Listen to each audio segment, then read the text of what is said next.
Kaya pala umaapila pa ang Tape Incorporated dahil may mga nakaabang na mawala sa kanila, kasabay ng pagkawala ng kanilang Eat Bulaga trademark registration.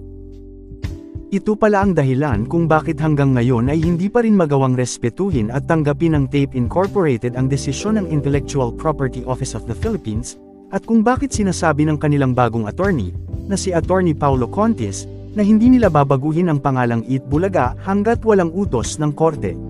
Nagsalita na itong si Attorney Paulo hapon lang natin nalaman na siya na palang bagong attorney ng Tape Incorporated. Pero isa pa sa mga talaga namang kakaharapin pa ng Tape Incorporated matapos po yung kanila pong yung kanilang problema na kinahaharap is kung ano na ba ang estado ng kanilang mga sponsors and advertisers. Kasi matapos po yung desisyon na ito, ang pagtapos po ng taon or November, pagpasok po ng December na yan, diyan na po talaga magkakaroon ng decision factor.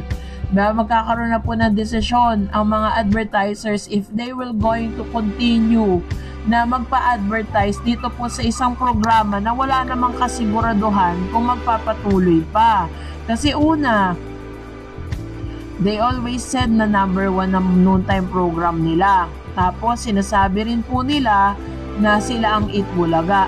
Ikaw ba naman isa kang advertisers, alam mo ito pong programa na ito, napakaraming issue sa katawan. Diba? Napakaraming issue dito sa kumpanyang ito.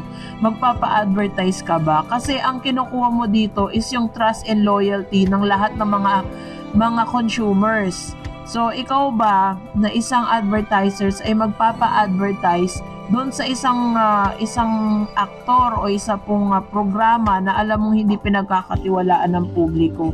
So doon pa lang po is talagang papasok na dito yung kontrata na kung saan sinasabi malakas po ang bulong-bulungan na marami na po ang magpo-pull out ng mga advertisers pagkatapos na inilabas ng IPO ang kanilang desisyon.